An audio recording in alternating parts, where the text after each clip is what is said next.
Assalomu alaykum. Xo'sh, bugun to'rtinchi darsimiz mavzumuz islom dinida aqidaviy maktablar, islom dini manbalari. Xo'sh, avval islom dini manbalari to'g'risida va islomdagi aqidaviy maktablar hamda ularni hozirgi davrdagi ahamiyati to'g'risida darsimizni olib boramiz. Demak, bugungi mavzumuz islom dini manbalari, aqidaviy maktablar va ularning hozirgi davrdagi ahamiyati.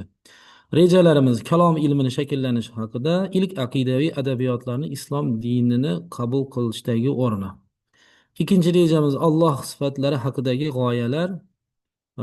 Qiyomat, oxirat dunyosi, islomda iymon, taqdir, rizq tushunchalarining talqini, aqidaviy jihatdan talqini ma'nosida. Ikkinchi rejamiz, uchinchisi noan'anaviy e'tiqodlar, ya'ni xorijiya, mo'taziliya, karmatiya harakatlari to'g'risida ma'lumot berib o'tamiz. Keyingi rejamiz islom oqimlari, ya'ni yo'nalishlarning paydo bo'lishi to'g'risida sabablari, buni kelib chiqishi hodisalari. Keyin esa sunniylik va shiyalik to'g'risida ma'lumot berib o'tamiz. Xo'sh, demak, islom dini manbalari deganda islom dinini g'oyasini, ta'limotini, umuman olganda islom mazmunini o'zida ifoda etadigan va dalil o'rnida o'tadigan ma'lumotlar ifodalangan manbalar bu islom dinini manbalari hisoblanadi. Buningdek manbalarni quyidagilarini sanab o'tishimiz mumkin. E, Birinchi asosiy muqaddas manba bu islomda Qur'oni Karim. Qur'on to'g'risida oldingi darslarimizda ham aytib o'tib ketdik. Qur'oni Karim islom dinini asosiy manbasi va quyidagicha tushunishimiz kerak. Islom dinini muqaddas manbasi Qur'oni Karim Alloh taoloni oyatlari bo'lib, farishta Jabroil vositasida payg'ambarimiz Muhammad sallallohu alayhi vasallamga nozil qilingan so'zlar, oyatlar Qur'oni Karimni tashkil qiladi. Xo'sh, Qur'on bu o'qimoq degan ma'noda ishlatilinadi. Bundan tashqari ham Qur'onni zikr, Furqon kabi nomlar bilan ham atashimiz mumkin. Ee, Bu nomlarni aynan Alloh taolo Qur'oni Karimda o'zini Qur'on oyatlarini nisbatan zikr va bu Furqon degan so'zlarni ishlatganligi uchun ham biz musulmonlar ham Qur'oni Karimga Qur'on, zikr, Furqon kabi nomlar bilan nomlashimiz mumkin. Xo'sh, Qur'oni Karim payg'ambarimizga 23 yil davomida nozil qilindi. Ya'ni yaxlit bir kitob holatida birdan endirilgani yo'q. U 23 yil davomida e, albatta sababi nuzullari bilan e, nozil qilindi. 114 ta suradan iborat, 114 ta suradan iborat.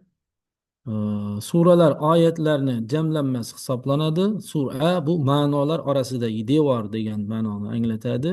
Devor, ajratuvchi degan ma'noda. Qur'ondagi suralar esa ma'no mazmun jihatdan bir-birini to'ldiruvchi va davom ettiruvchi oyatlarni bir nimaga jamlanishi va boshqa oyatlardan ajratib turuvchi nimani ifodalash uchun sura ishlatiladi. Oyat esa Alloh taolodan nozil bo'lgan muqaddas kalom, so'zlar degan ma'noda oyat deb ishlatamiz. E, Qur'on makkiy suralar, madiniy suralarga bo'linadi. Makkada nozil bo'lgan suralar Makka suralari, Madinada nozil bo'lgan suralar Madina suralari sifatida aytiladi. Suralar turli hajmdagi oyatlardan iborat. Hajmi jihatdan eng kichik sura bu Kavsar surasi 3 oyatdan iborat. Harflarning miqdori ham inobatga olinyaptir. Va hajm jihatdan eng katta sura Baqara surasi 286 oyatdan iborat.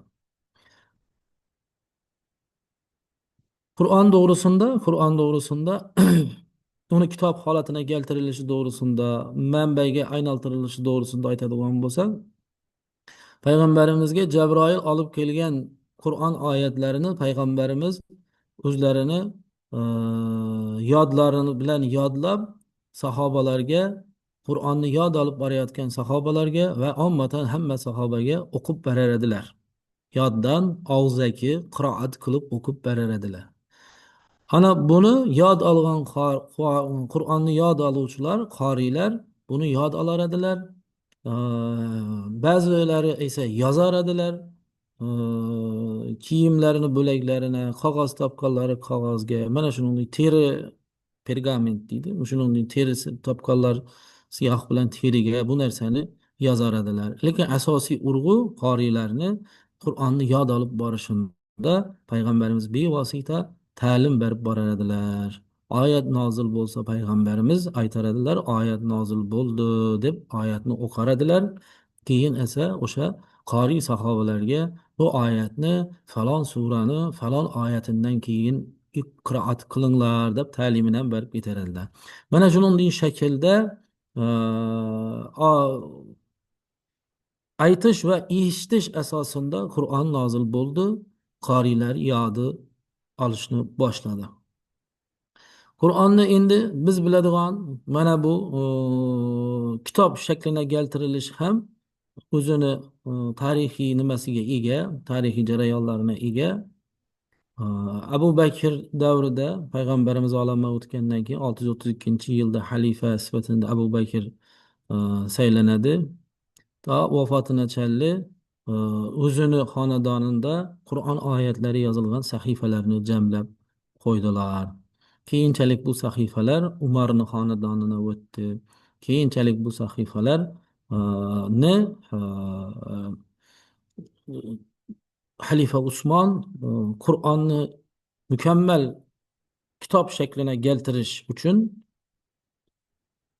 tushib joriy bo'lib bo'lgan qoriylarni yodida mustahkam o'rnashib bo'lgan Qur'on oyatlarini qog'oz kitobga tushirish uchun. Endi u paytda dastlabki Qur'on kitob holatiga keltirilganda qog'ozga emas, teriga, pergament deydi buni, yubka, nima shaklda ishlov berilgan, oshlangan teriga e, kitob holatini jamlashni tashabbusi bilan chiqadi. Bu yo'lda Qur'on qoriylarini yig'ib komissiya, hozirgi til bilan aytganda, ya'ni kengash tuzib, kimda yana qanday yozilgan oyatlar bo'lsa olib kelsin. Demak, u kitob holatini jamlaymiz Qur'onni degan ma'nodagi tashabbus bilan chiqiladi va Usmonning davrida e, kitob holatine keltiriladi, mushaf holatine keltiriladi. Shuning uchun ham bu Qur'onni bu nusxasini Usmon mushafi nomi bilan aytiladi. Islom diyorlari kengayib borgandan keyin mana shu Usmon xalifa davrida asosiy nusxadan yana e, nusxalar ko'chirilib katta shaharlarga, e, islom kirib borgan mamlakatlarga amal qilishlari uchun, Qur'on oyatlarini tushunishlari uchun, paydo bo'lgan masalalarga javob topishlari uchun nusxalari ko'chirilib jo'natiladi yondosh musulmon bo'lgan mamlakatlari, xususan Fors mintaqasi, Suriya, Iroq mintaqasi, Afrikadagi Misr mintaqalari. Bilamizki, islom kengaygan vaqtida Gibraltar bo'g'ozi orqali Jabal at-Tarix qo'mondonligida Ispaniya hududlarini Andalusiya mintaqasini borgan. Mana shunday keng sarhadlarni o'z ichiga olgan paytida aynan Qur'onni kitob holatiga keltirilganligi yengillik keltirdi. O'sha yurtlardagi Qur'onni qiroat qiladigan insonlar masala paydo bo'ladigan bo'lsa, kitobga murojaat qilib javob chiqarib berishlari mumkin bo'lishligi uchun.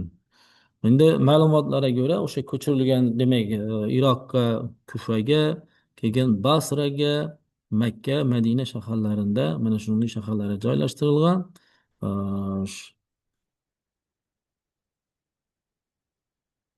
Bugungi kunda ham o'sha nodir qo'lyozma Qur'oni Karimning nusxalaridan birisi O'zbekistonda Sharqshunoslik institutida nodir qo'lyozmalar bo'limida maxsus e, saqlov holatida saqlanib kelinayotir.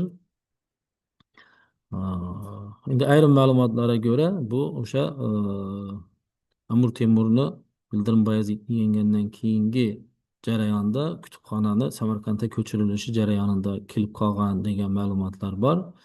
Aynan hozirgi O'zbekistondagi turgan Qur'oni Karimning eng qadimgi nusxasini tarixi bor o'zini. Xuddi shuningdek boshlanadigan bo'lsa, keyinchalik e, Chor Rossiyasi davrida, Chor Rossiyasi kirib kelgan vaqtida bu kitob Chor Rossiyasi Sankt-Peterburgga olib ketadi.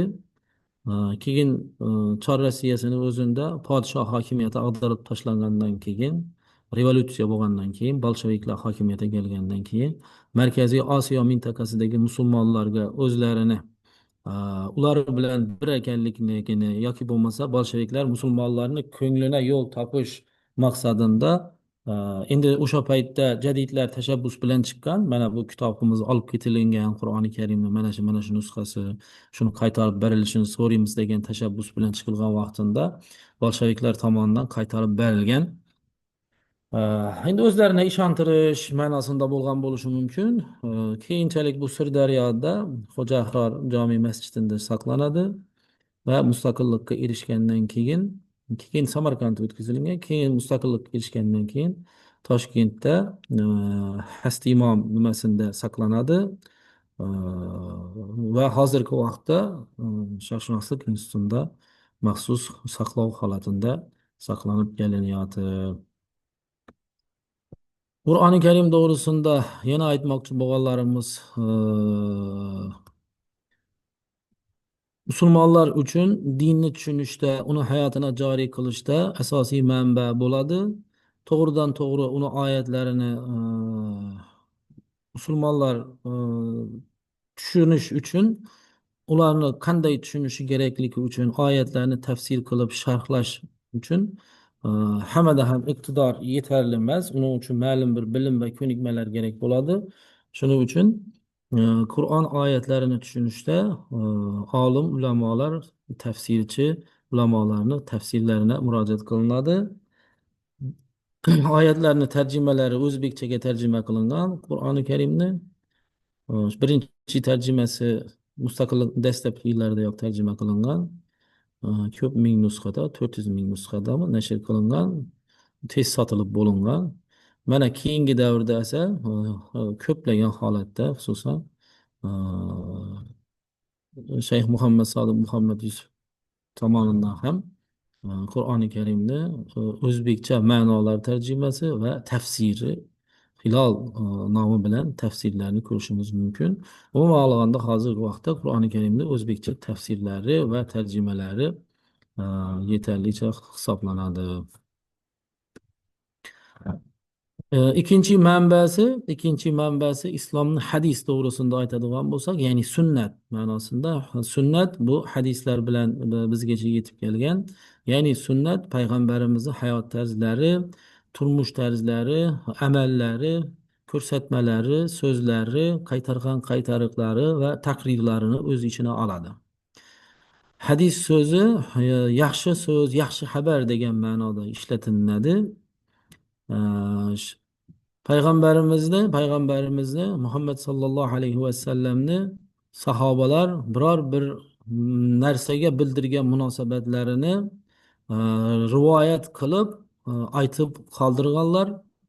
Natijada bu hadis bo'lib, keyingi musulmonlar uchun mana shunga o'xshagan masalalarda qanday yo'l tutish kerak ekanligini ko'rsatuvchi manba vazifasini o'tadi. Ko'p ulamolarimiz aytadi, hadislar bu Qur'oni Karimning payg'ambarimiz tomonidan qilingan bevosita amaliy sharhi, ya'ni Qur'onni amaliyotda qanday joriy qilish kerak ekanligini o'zida ifodalagan asosiy manbalardan yana birisi bu sunnat, ya'ni hadislar deb e'tirof etadilar. Shuning uchun hadislar to'plash ilk davrlardayoq boshlandi. Payg'ambarimizning hadislarini alohida e'tibor berildi.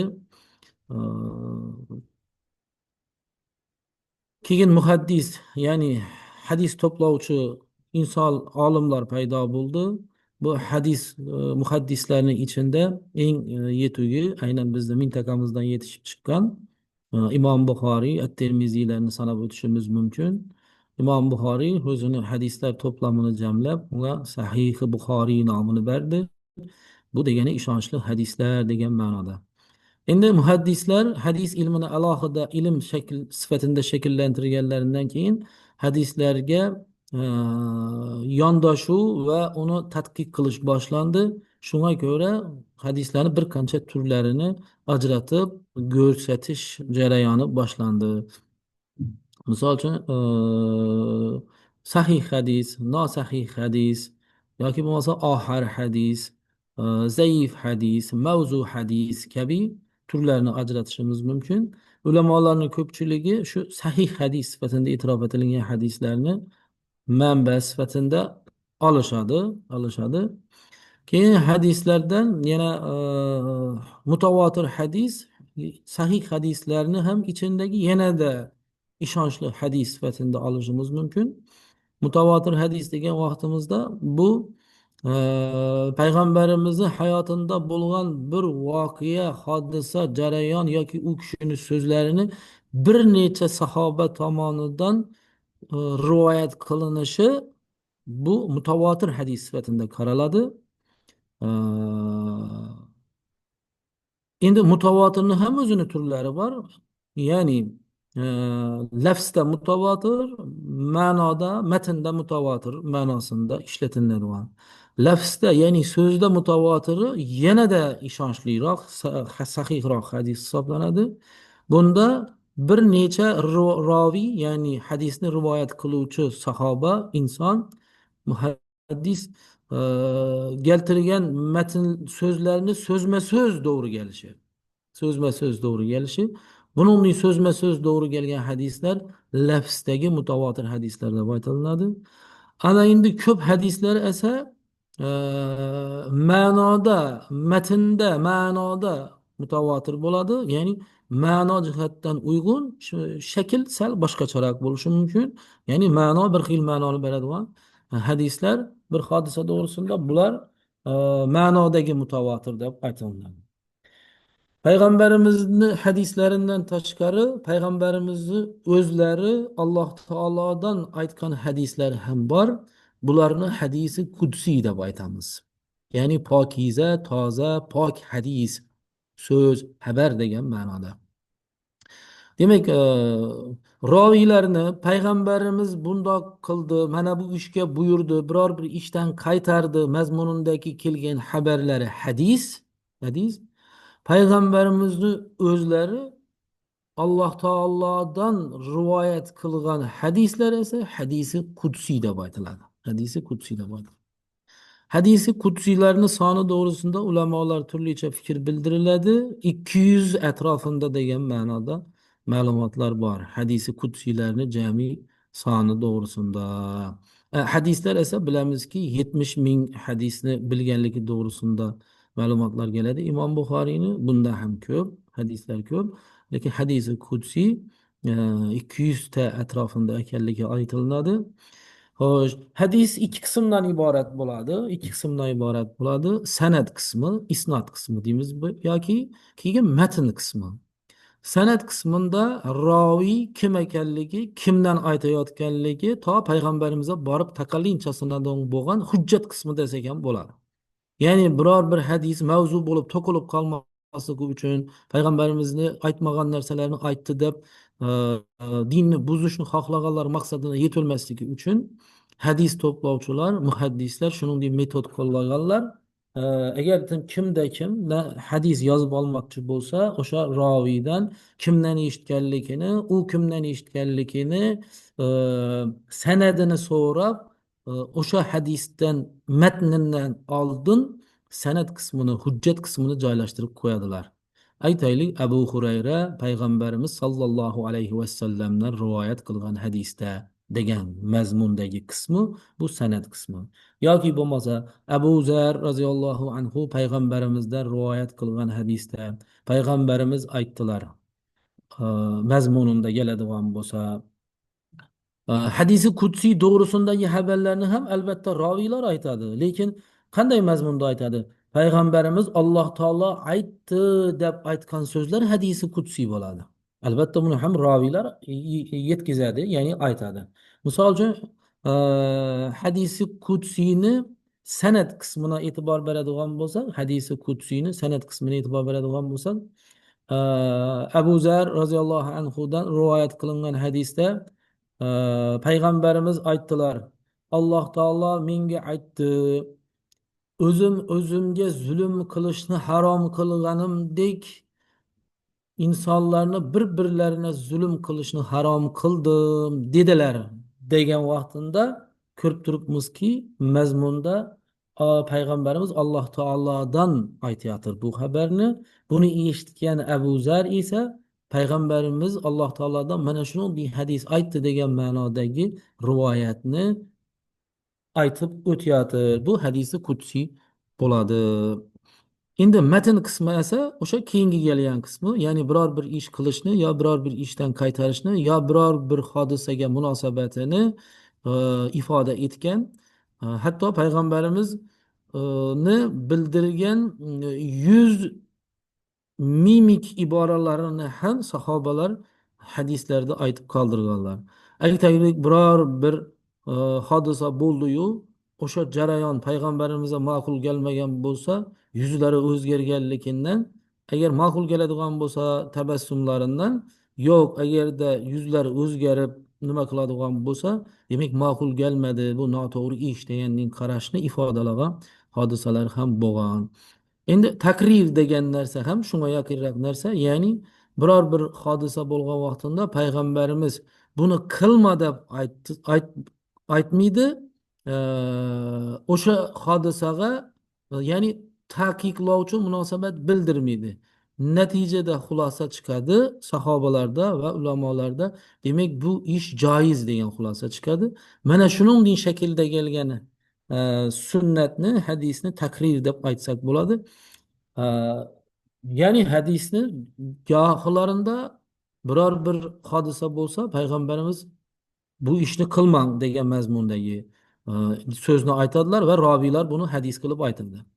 Yo biror bir ishni mana bunday qilib qilinglar desa, biror bir namoz o'qishganmi, ro'za tutishganmi, biror bir masalami, fiqhiy masaladami, aqidaviy masaladami, biror narsani buni bunday qilib tushuninglar deb aytsa, misol uchun bu ko'rsatma sifatida qabul qilinadi va hadislarda rivoyat qilinadi. Biror bir narsadan qaytarsalar, taqiq qaytariq sifatida tushuniladi, bu ham rivoyat qilinadi. O'zlari biror bir ish qilganini kuzatib turgan sahobalar, aytaylik payg'ambarimiz buningdek qilib namoz o'qidi, qo'llarini yumshoq, quloqini yumshog'i barobar ko'tardi, yo qo'llarini yelka barobar ko'tardi. Ee, Mazmununda qo'llarini kindik ostiga qo'ydi, yo qo'llarini kindik ustiga qo'ydi mazmunundagi hadislar, demak payg'ambarimiz qilgan amalni nechik ekanligini ifodalagan hadislar ham keladi. Ana shu jarayonda takrirni tushuntiryapti edik. Takrir degan vaqtida biror bir hodisa bo'ladi, payg'ambarimiz esa u hodisaga taqiq munosabatini bildirmaydilar.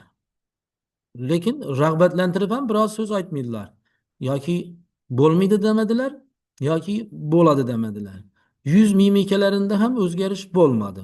O'zgarish deganda salbiy nimada, ya'ni e'tirozi ohangdagi o'zgarish bo'lmagandan keyin bu ham rivoyat qilib qoldiriladi va joiz ish bu degan xulosa chiqariladi keyinchalik. Mana bugungi kunda muhaddislar tomonidan shunday jarayon bo'ldi. Payg'ambarimiz bunga taqiq bildirmadilar, demak bajarsak bo'ladi degan mazmundagi ilm bo'ladi. Bularning hammasi jamlanib turib hadis to'g'risida, sunnat to'g'risida aytmoqchi bo'lganlarimiz edi. Bundan tashqari islomda manba sifatida o'tadi ijmo. Ijmo degani bu islom ulamolarini ittifoqan qabul qilgan qarorlari keyingi musulmonlar uchun manba sifatida o'tadi. Aytaylik 12-asrda yashagan ulamolar o'zlarini davri uchun zamonaviy masala bo'lgan masalaga ittifoqan fatvo bersalar, aytaylik mo'g'ullar bostirib keldi. Mo'g'ullarni tuzumini ostida yashasak to'g'ri keladimi, islomga to'g'ri kelmaydimi? Mana shu masalada ulamolar yig'ilishib turib, bo'ladi, dinimizga zarar yetirmasa, to'sqinlik qilmasa, dinimizdan qaytarishga harakat qilmasa, yashasak bo'ladi mazmunundagi ittifoqqa, shu qarorga kelib fatvoga to'xtama kelgan bo'lsalar, keyinchalik ham boshqa musulmonlar uchun mana shu davrdagi ulamolarni bergan fatvosi manba o'rnina o'tib, mo'g'ullar emas, boshqa millatlarni girib kelishi natijasida ularni qo'l ostida musulmonlarning yashashi mumkinmi mumkin emasmi degan masalaga fatvo berajakda unga murojaat qilinadi. Misol uchun mana hozir Rossiya federatsiyasi tarkibida bo'lgan musulmon davlatlarni aholisi mana shunga o'xshagan faqihlarni, ulamolarni fatvolarini e, asosini asos qilib olib bugungi hayotlarini joriy qilishi mumkin. Albatta to'g'ridan to'g'ri ijmoga qaralmaydi. Avval biror bir masala bo'lsa, Qur'oni Karimdan qaraladi. Undan keyin sunnat, hadisdan qaraladi. Ana undan keyin esa ijmoga murojaat qilinadi. Keyingi manba bu qiyos. Qiyos bu fatvo, ya'ni hukm chiqarishning bir metodi, usuli bo'lib, qiyos degani o'xshatish, solishtirish degani. Ee, mujtahid olim biror bir masala so'rab kelinsa, u kishidan biror bir masala so'rab kelinsa, ee,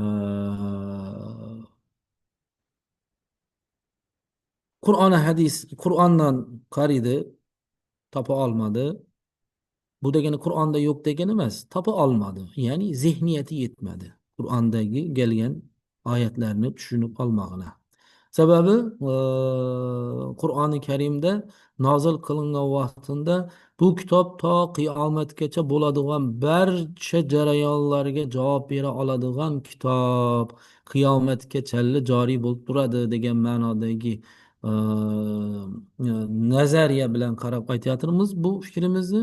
E, Demak, Qur'oni Karimda bor.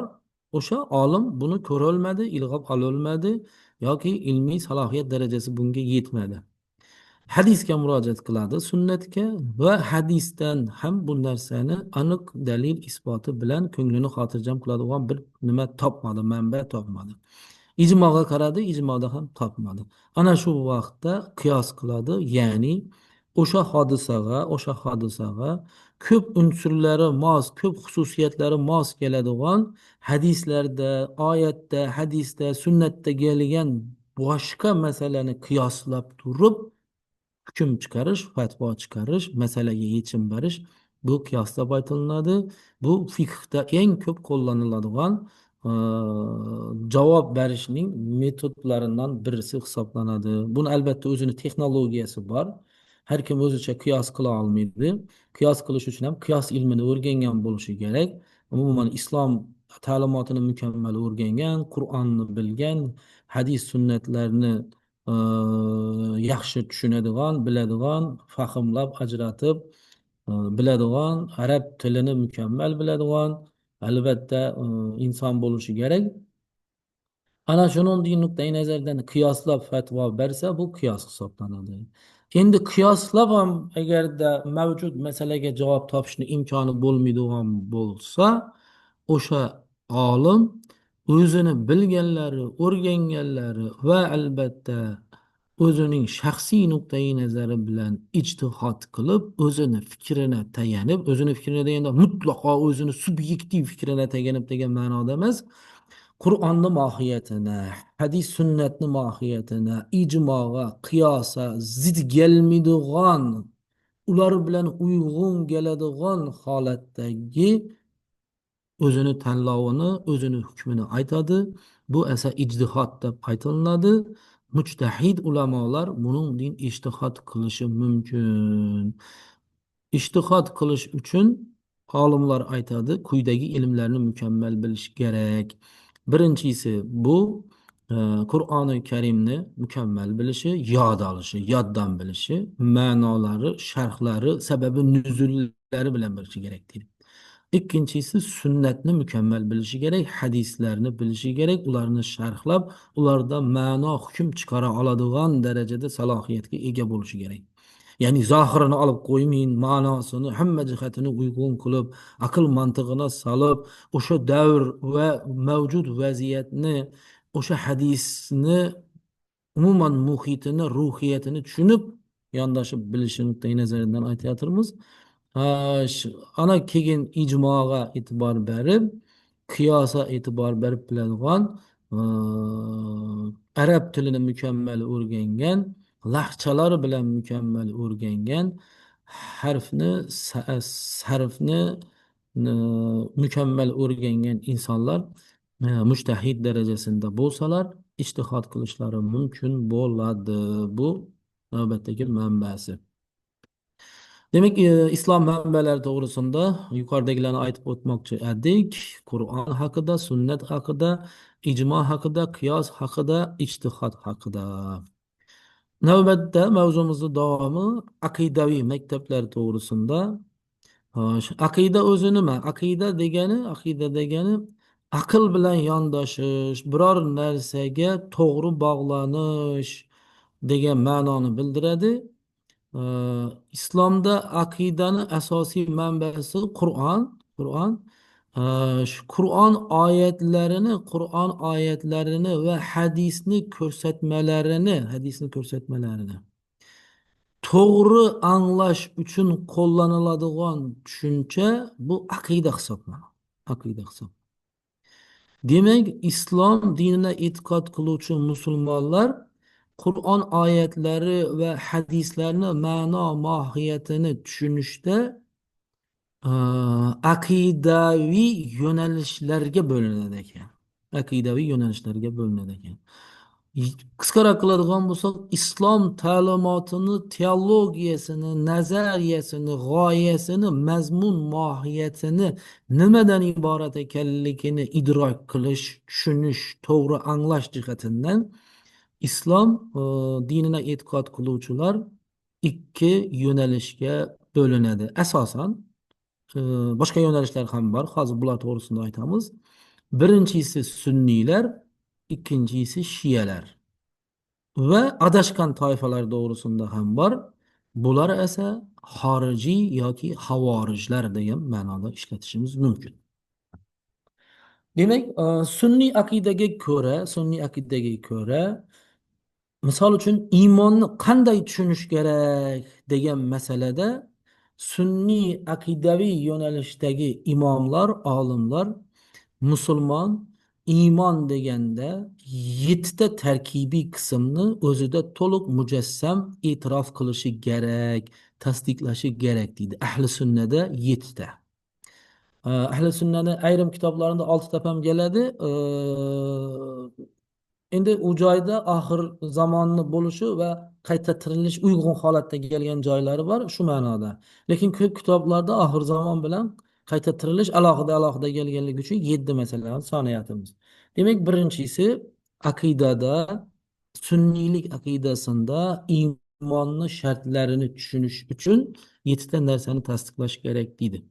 Birinchisi, Alloh taoloning birligi va borlig'ini, yagonaligini iymon keltirish. Tilda, dilda. Ikkinchi, farishtalarga iymon keltirish. Uchinchi, muqaddas kitoblarga iymon keltirish. To'rtinchi, payg'ambarlarga iymon keltirish. Beshinchi, oxirat kuniga iymon keltirish. Oltinchi, taqdirga iymon keltirish. Yettinchi, qiyomat kuni barchani qayta tirilishini iymon keltirish.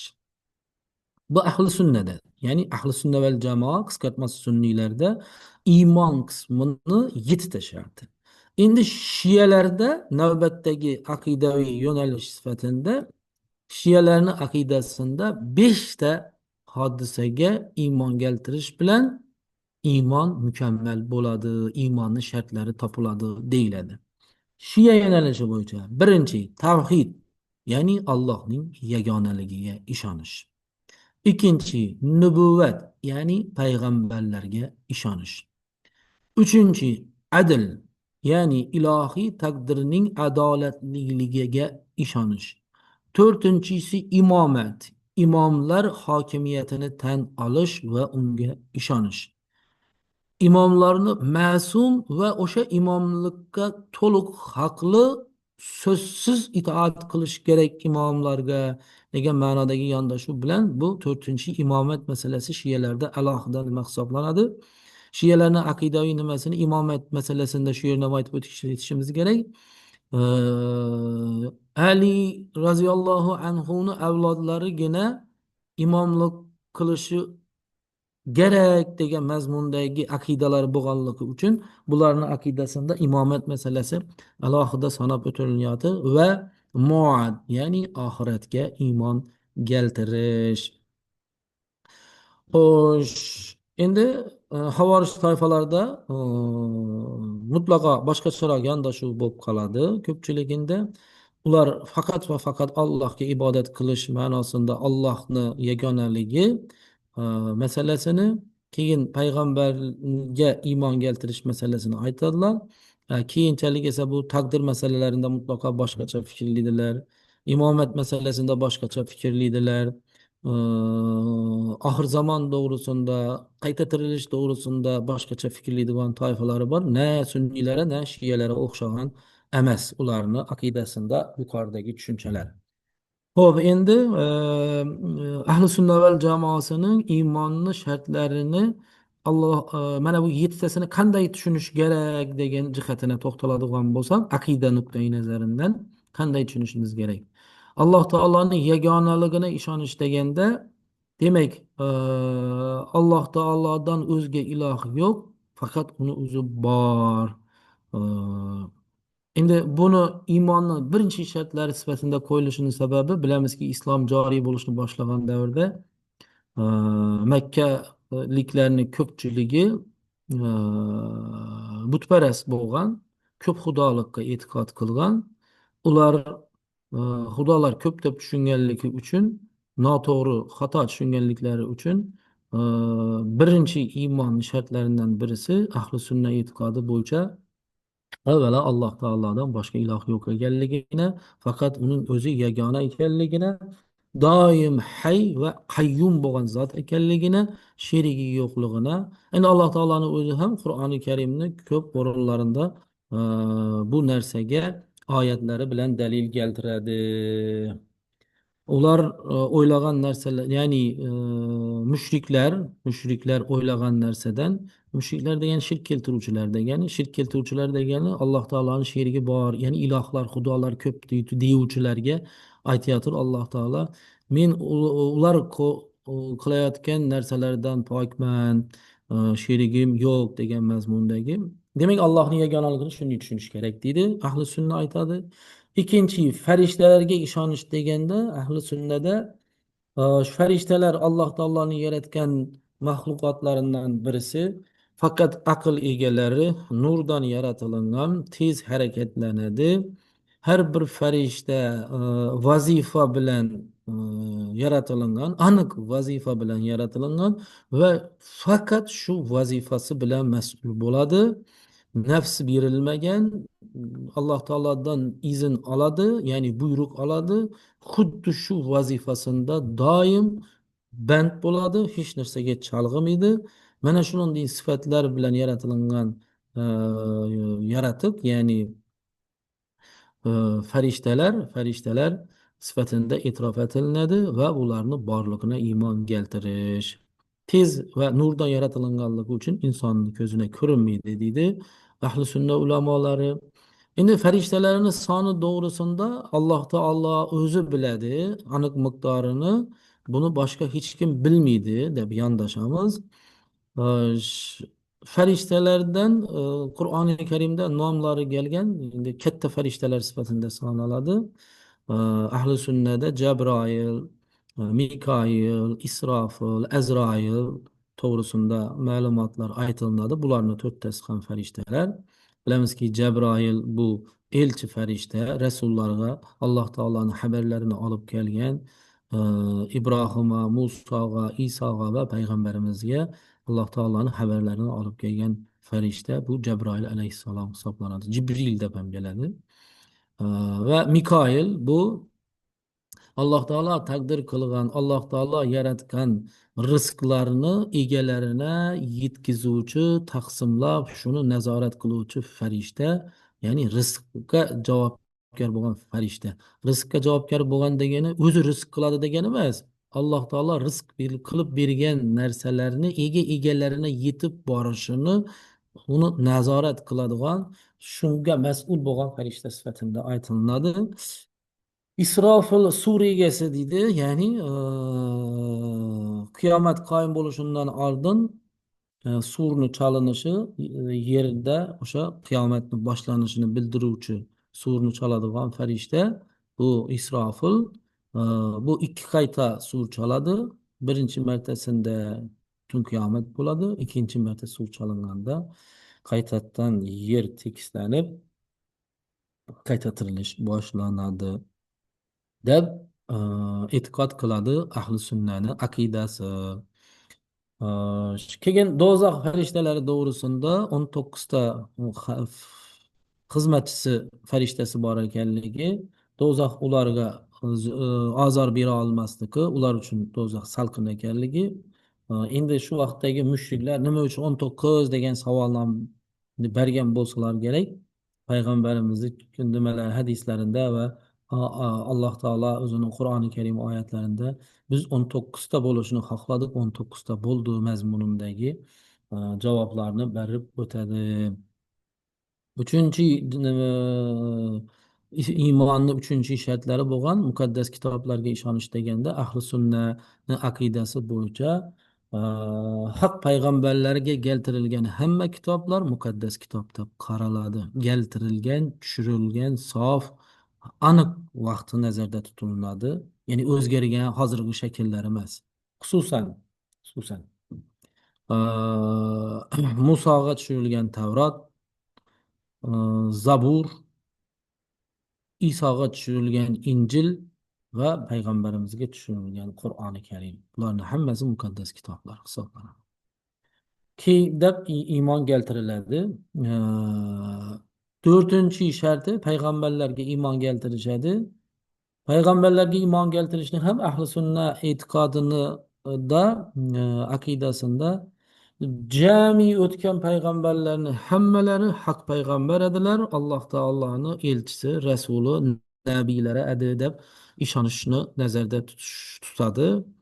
Ya'ni Ibrohim alayhissalom, Odam alayhissalomni o'zidan, uni bolalari, keyin Ibrohim alayhissalom, umuman olganda Qur'oni Karimda sanalgan payg'ambarlarning 25tasini ismi sanalgan. Bularning hammalarini payg'ambar deb bilish. Endi umumiy kitoblarimizda esa 124 ming payg'ambar o'tganligi to'g'risida ma'lumotlar ham bor. Bularni ham payg'ambar deb bilish, aynan payg'ambarlarga ishonishni shu ma'noda tushunish kerak bo'ladi.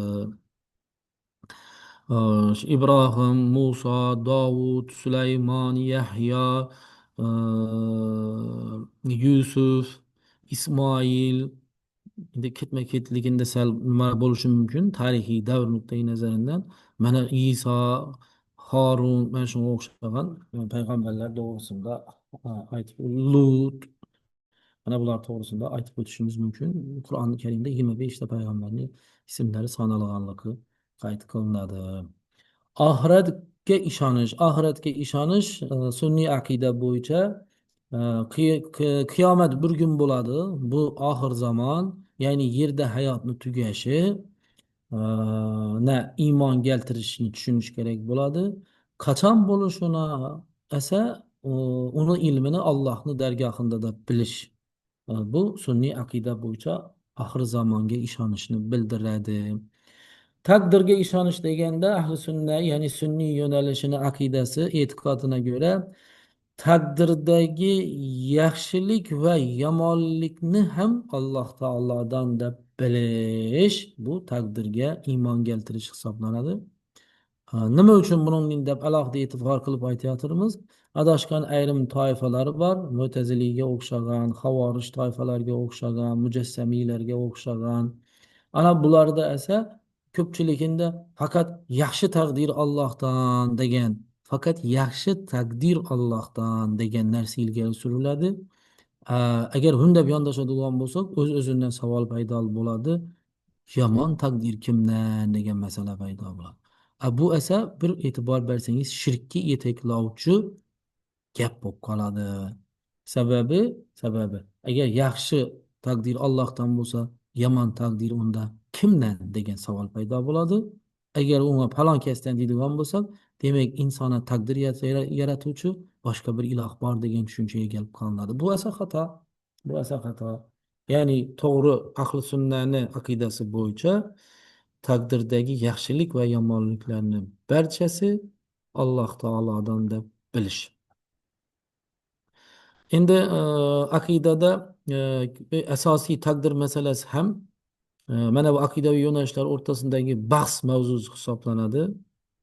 E, taqdirdagi e, insonni juz'iy ixtiyori bor yoki yo'qligi jihatidan yoki bo'lmasa nima qanday taqdir qilingan bo'lsa xuddi shunday bo'ladi, boshqachasi bo'lmaydi e, va buni iloji ham yo'q degandek yondashuv bilan qaraydigan yo'nalishlar ham bor.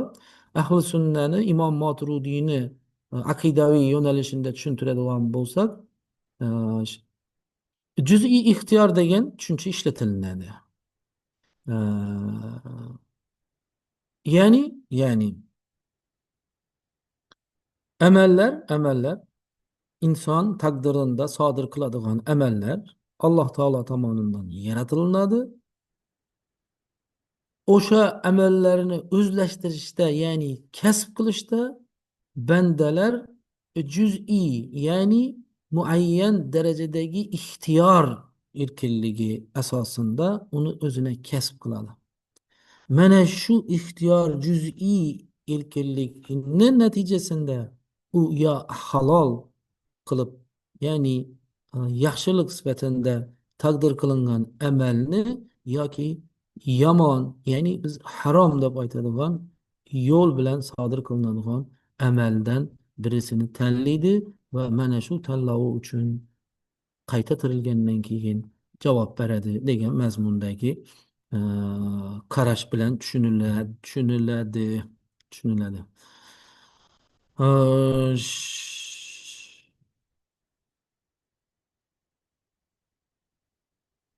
Qiyomat kuni qayta tirilishga iymon keltirish ahli sunnani 7-chi iymon shartlarini 7-chisi hisoblanadi. Qayta tirilishni albatta bo'lishi musulmon e'tiqoddagi deyarli barcha nima tomonidan e'tirof etiladi. Bu qayta tirilgandan keyingi jarayonlar to'g'risida esa aqidaviy maktablarda ozgina farqlar paydo bo'ladi. Xususan, ahli sunna yo'nalishini imomlari qayta tirilgandan keyin savol-javobdan keyin insonlar, bandalar yoki do'zaxga yo jannatda joylarini topadilar deb aytadi. E, Mo'taziliy aqidadagilar esa arofat degan tushunchani ham ishlatadilar. Ya'ni gunohi, savobi teng kelib qolgan odamlar arofatda bo'ladi. Balog'atga yetmay o'tgan odamlar arofatda bo'ladi. Alloh taolo kechirgan bandalar, lekin jannatga kirishini xohlamagan, do'zaxga tushishini ham ma'qul ko'rmagan bandalar ham arofatda, ya'ni jannat bilan do'zaxning o'rtasidagi bir joy deb tushuntiriladi. Imom Ash'ariy 40 yoshgacha ta'limini Mo'taziliy yo'nalishi bo'yicha olgan aqidaviy ta'limini, lekin aqidada Mo'taziliya yo'nalishini ilgari surib turgan mana shu jannat, do'zax, arofat to'g'risidagi nuqtasına kelgan vaqtida unda shubhalanish paydo bo'ladi va ustozini savol berishga jazm qiladi. Va ustozi bu savolga javob berilmagandan keyin uni dargohini tark qilib, ahli sunna yo'nalishini mana bu qiyomat kuni va taqdir masalasidagi tushunchalarini o'rganib, keyinchalik u sunniy ta'limotni, sunniy aqida bo'yicha o'zini aqidaviy maktabini asos soladi.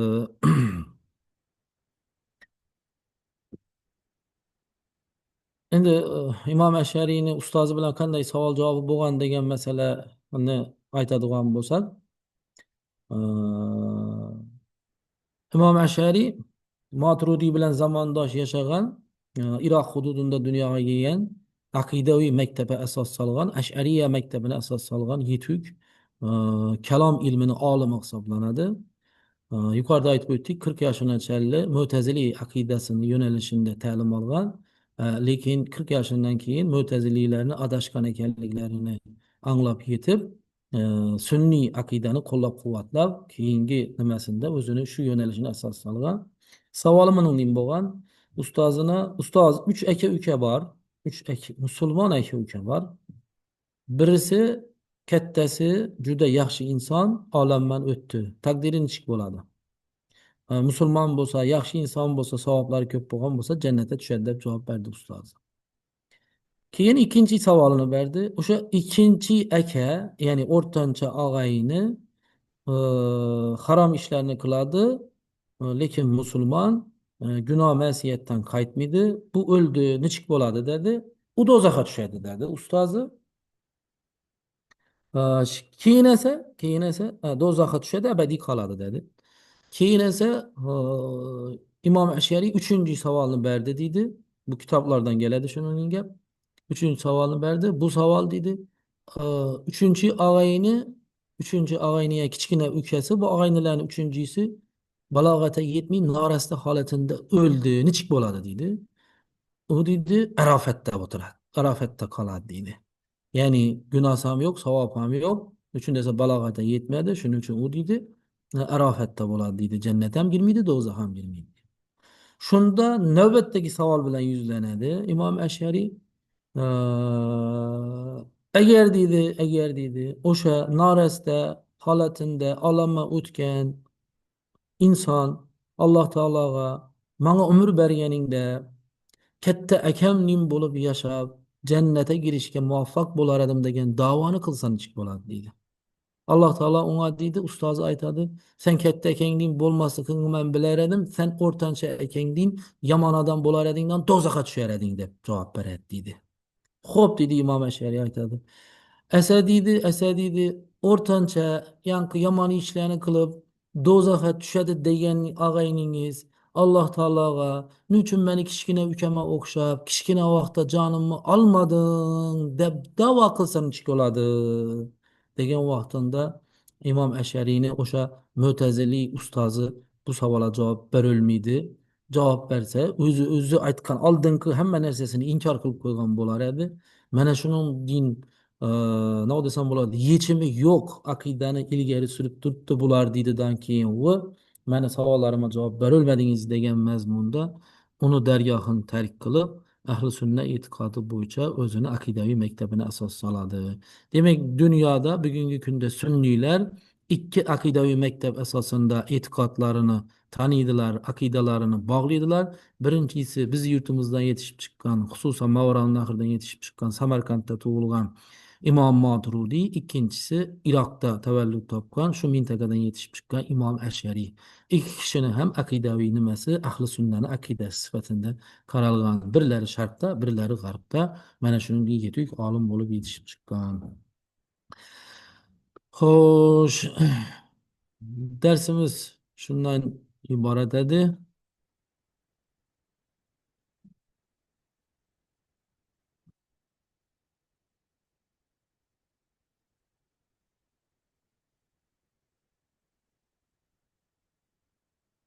Darsimiz tamom. Xayr.